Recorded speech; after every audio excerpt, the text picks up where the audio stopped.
All right, so now what we're going to do is take a little look at the thought of evolution leading up to Darwin. So we're going to kind of get up to the point of Darwin just going onto the Beagle and talk about or quickly run through just a small, of the people before him and the ideas that they had and some of them that specifically then impacted Darwin, but some of them that, regardless of Darwin himself, just last in terms of science itself, explaining different aspects of science, especially in biology and in organismal biology and the evolution of organisms. And that's kind of what we're really getting into. So we're going to go all the way back really far to around like 50 BC.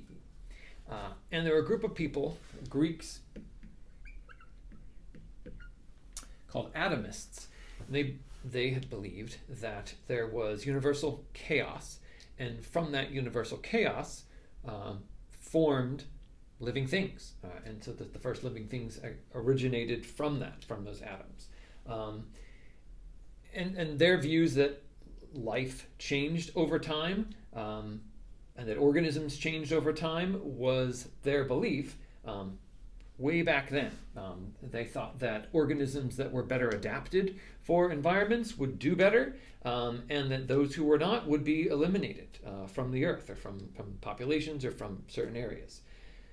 That is sort of in line with generally what we have evidence that supports today that we'll eventually get to, but that was then lost a long time ago and replaced with different sort of ways of thinking until more modern times there was some evidence of it.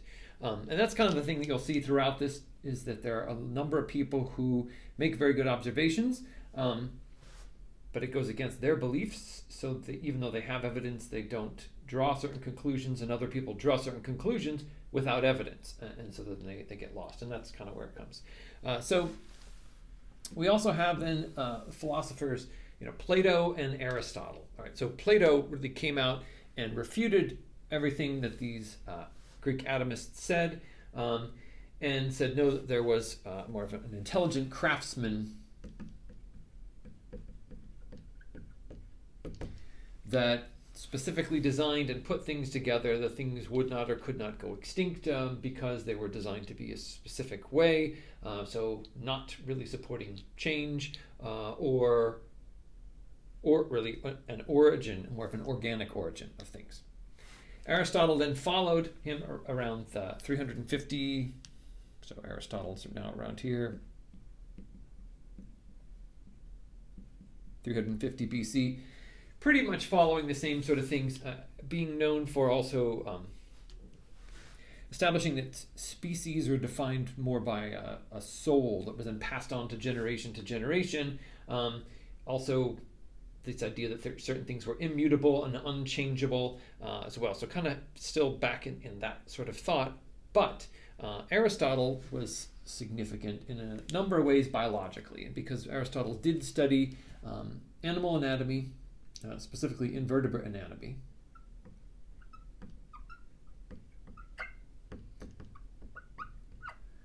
And what we'll see, especially as we go through our course, is the great diversity of anatomical structures in invertebrate animals. And so there are a lot of early descriptions of many of the characteristics and features of a variety of different, especially marine organisms, come from observations, writings, and drawings, of Aristotle at the time. Aristotle studied embryology and development of chickens, and so it was really one of the first real scientists doing natural history and observation and recording that information, although their beliefs were very different. Leonardo Da Vinci is in here in the 1400s. One of the reasons that Da Vinci plays in here that has a connection to what we're talking about is that Da Vinci really made observations on and proposed the ideas that we later see supported in what are called stratigraphy.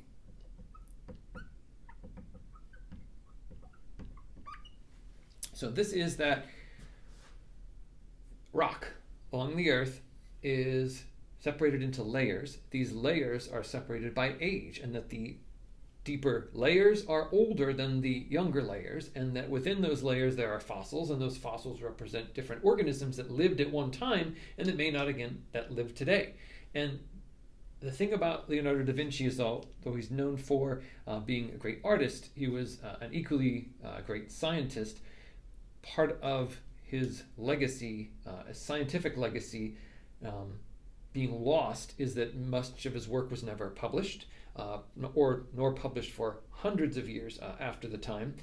In addition to that, there wasn't the specific support, the mathematical support, or scientific documentation of evidence of these observations. So he made very great observations and conclusions based on those observations, but didn't quite have all the scientific rigor that was needed to support it. But many things, there are certain physical laws that Da Vinci pretty much explained completely hundreds of years before there's eventually a Boyle's law specifically. But Da Vinci specifically put down all the details of that long before, hundreds of years before someone else then did the final math on it that then demonstrated it. But those observations and all came from him. And so there's a number of things that came about from people who were sort of lost in time, but then hold true today. John Ray, in the late 1600s, so then we jump, a real long time. We're actually going late 1600s. So John Ray was a botanist, and he classified plants and plants based on their fossils. And from his studies, one of the interesting things is that he did a lot of organization of plants into categories and groups with relationships, and what he was finding essentially was against most of his actual beliefs, his philosophical beliefs.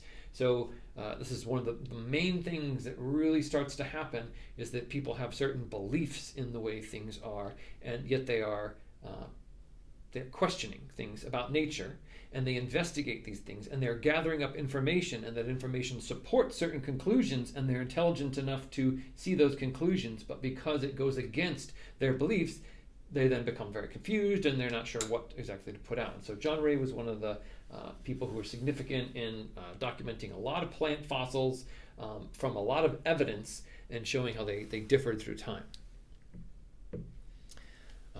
Robert Hooke is in here, which people know or usually are familiar with him from his development of a microscope. And this is important, right? Because there's also a huge gap, in the development of the microscope being used for curiosity versus science. And so Hooke wrote and sketched a book called Micrographia that contained his observations through the microscope that he developed of a variety of small microscopic organisms and structures of organisms. Yet the microscope for almost 100 years really wasn't used for science and supporting scientific evidence or collecting scientific evidence. It was more used just as more of a novelty. But the development of that microscope allowed then a variety of types of analysis, especially of microscopic structures, to take place then later on. But again, there was that sort of huge gap in it. We then have a person called Nicholas Stenna, which is now also around here in the late 1600s, who's really then indicated as the father of stratigraphy, as the actual science of stratigraphy, demonstrating that layers of rock, in fact, that are deeper are older, and there are fossils within those rocks, and those fossils would be older, and that would then start to age and date organisms. One of the things you'll start to take from this is that many of the early people coming up with observations and ideas on evolutionary change through time were people looking at fossils, right? Not as much of living organisms, because there are some, and I'll get into a little bit, mostly the observations of living organisms were from the idea that comparing the fossils to them, either finding that they're the same as things that we can see today in the ocean, or they're very different and they're nothing like anything that we can actually find. So where are they? Because a lot of these people did not believe that extinction occurred, that there was no such thing as extinction, or everything that ever was alive still is alive. There was no change over time, and that nothing ever goes extinct. And so the documentation of fossil evidence of organisms existing and then not existing was controversial at the time. A lot of people argued against it, and so people like Stenna, who were establishing some of these specific scientific principles, like a law of superposition about the layers of sedimentation and rock. Those sorts of things help support then later on the idea of fossilization of living things, and that those things then can disappear and then new things appear over time. So then we have George Louis Clerc, also known as Count de Buffon, and this is around now 1750.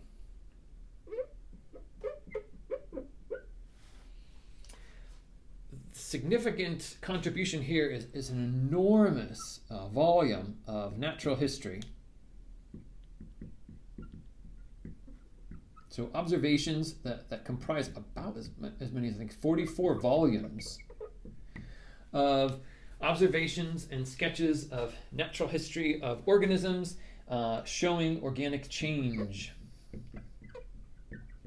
as well, and comparing structures, a lot of comparative sort of anatomy. And that's one of the things that what we'll find is that paleontologists are people who then will study the rock and the fossils, so they're part geologist. But in addition to that, they're studying anatomy. So they're biologists in that sense, studying the anatomy of living things. So there's a little bit of both, the geology and the biology together in paleontology. And so again, this is what a lot of these people are doing, looking at natural history of living things, and looking at fossils, comparing structures of living things, similar and dissimilar, and starting to categorize and catalog them in comparison to structures that came in the past. And so there's a huge volume of resource, that came from Buffon, or also known as Leclerc. Then we get into also now the late 1800s, and we have some people who usually pop up. Carl Linnaeus. All right, so Linnaeus is a botanist.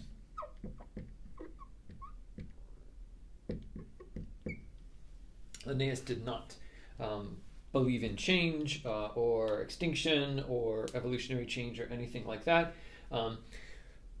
but was a great observer of living things and categorizing them as well. And Linnaeus is most well known because the system of categorizing organisms based on certain classifications, what we refer to as our binomial nomenclature,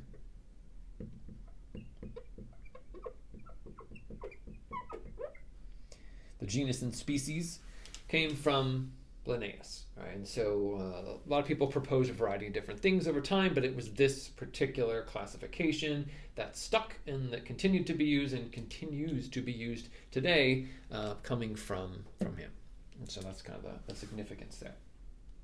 Also still, right, at the end of the 1800s, we start to see, and I said we're not going to talk about Charles Darwin until here, but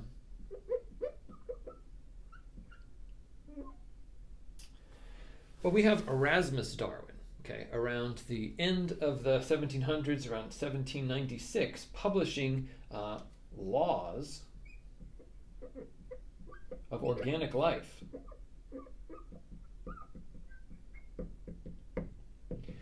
So a lot of people maybe have never heard of Erasmus Darwin. He was Charles Darwin's grandfather, and he was a physician, he was a philosopher and a poet and a natural historian, and through making these observations of natural history of living things, proposed that organisms do change through time, that organisms do become extinct, that there is selection, actually, and it's one of the people to actually start to propose ideas of a mechanism, not a specific mechanism.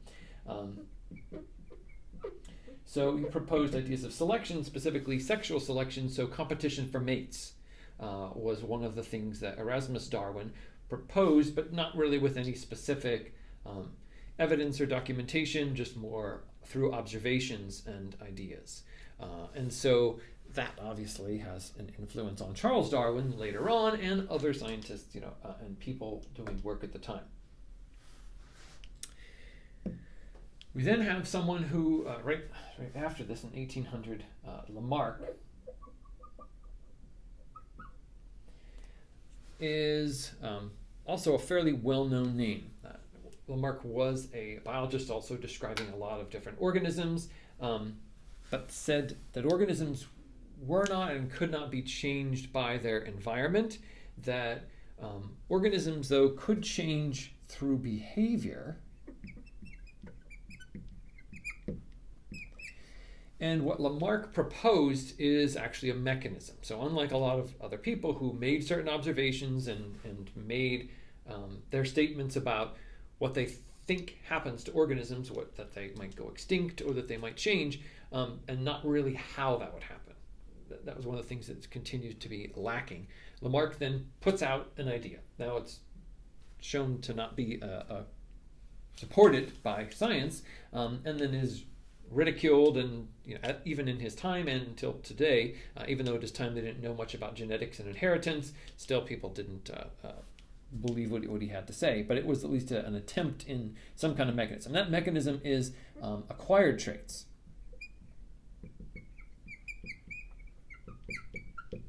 And essentially this idea is that organic change in organisms occurs through time due to environmental stresses and on those organisms, but that they can then behaviorally adapt to. So for example, an organism could, like his classic example is, stretch out their neck, like in a giraffe, to feed on leaves in higher parts of the tree, and that over time that their necks grow longer because they stretched out. And then when those giraffes have offspring, their offspring will acquire those traits, meaning that the offspring of the giraffes will then just inherit the long neck.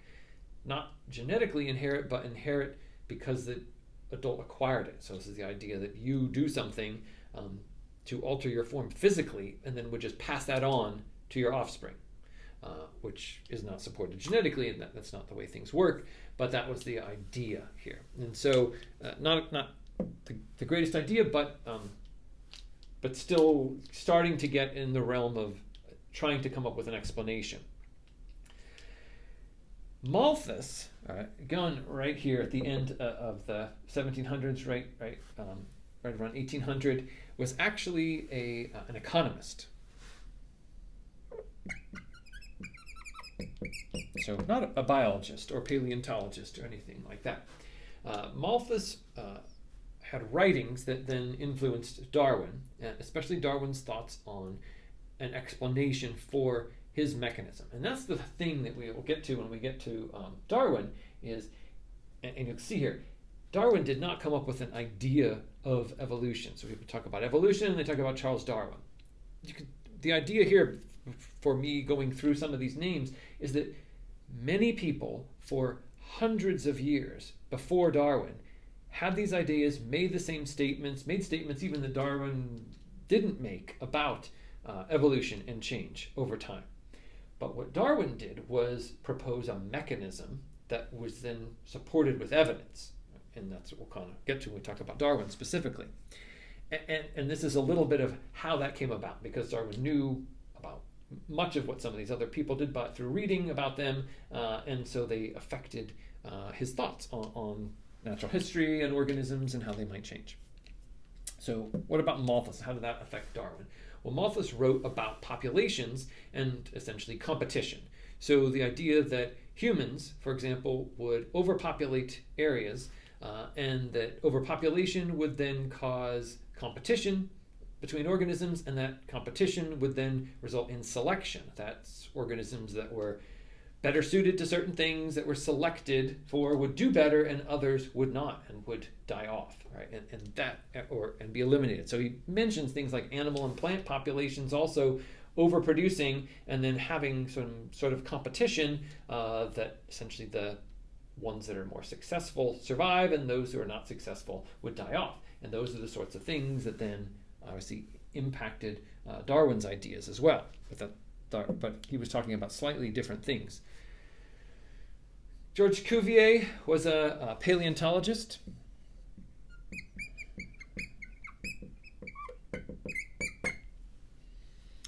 And he was a paleontologist who also looked at the layers of rock and fossils. And so a lot of fossil evidence for change over time came from Lyell. So his proposals of how change would occur, the timing that it would take for change to occur based on evidence from the fossil record that he could document through his collection of fossils from different layers of rock. And he worked with another paleontologist named Adam Sedgwick. And the significance here, two things. One is that Sedgwick also is noted for beginning to look at the fossils that we find in the Cambrian period. Show a little organism here from a Cambrian explosion. And in addition to that, Sedgwick worked with young Charles Darwin. So Charles Darwin essentially learned about geology and paleontology and fossils and all these sorts of things from Adam Sedgwick, right? And Sedgwick was in an argument with someone else for a long time about the naming and classifications of different layers of rock and which ones should be in which era and not. And generally they were both kind of correct, and today they kind of keep those both things that they argued, Silurian and Cambrian, and add another Ordovician kind of to it. So there's other time periods that we look at in the fossil record that are given names, which we're not really going into here, but that was kind of the significant contribution that Sedgwick worked with Darwin and taught him most of the geology that Darwin knew at the time, from first-hand experience, from field experience as well. And then we have Alfred Wallace. And so the significance of Wallace is that Wallace comes in right at the time of Darwin, and that Wallace, like Darwin, went on expeditions to collect organisms. And Wallace then collected evidence, and Wallace came up with his ideas to propose that organisms change over time and mechanisms for organisms to change over time through selective pressures. Right? So Alfred Wallace really came up with the same sorts of things that Charles Darwin did at right around the same time, and started to publish the work right around the same time. And that's kind of where we'll get into with Darwin. Wallace sent some of his work to Charles Darwin, and actually they were presented together to the Royal Academy, Darwin and Wallace's work together as one, and then later on sort of more of Darwin's work is what perpetuated over time and became more well known. But that's just another name to kind of know and recognize that there was another impact of Wallace's work. Sort of two things. One is it made Darwin sort of feel better about his conclusions, that other people were making the same conclusions. In addition to that, Darwin had his work finished long before it was ever proposed to be published. And he didn't actually want to publish his work because he was afraid of what it meant. But when Wallace sent his own work to Darwin to look at, Darwin said, geez, look, this person's coming up with the same exact conclusions that I am with evidence. And now I have already worked on this for a very long time, and this person's now going to maybe take credit for things not that I did, but they're going to be the one credited with the idea. So that's why they kind of proposed the work together, because they really did come up with things separately, but the same thing. And this happens a lot in science, where different people come up with the same conclusions in different places, sometimes even different countries, and then eventually it comes together either as one joint proposal, or one of them for one reason or another becomes more well known historically, and the other just kind of is ignored or vanishes. So the main thing to get here is not necessarily specific dates for you, but is the idea of the general trend in the timeline as far as, roughly when were certain things going on, especially certain ideas. And the biggest picture of it is that there was sort of these ideas of change really came from way back, hundreds of years ago, but were then abandoned and then replaced by other ideas of sort of things being immutable and unchangeable. And then those ideas that came here with Plato and Aristotle persisted for a very long time. And a lot of people then, though, throughout that time started gathering actual evidence, that evidence continued to conflict with those sorts of beliefs. But people kept studying it and collecting information and collecting more evidence through organisms themselves, through learning about their anatomy of plants and animals, and then through the fossil record and starting to look at dates of rock and change over time until we get to the point where we start to see sort of this revolution of evolutionary thought. And that's where we'll kind of start off with specifically Darwin and natural selection and mechanisms of evolution.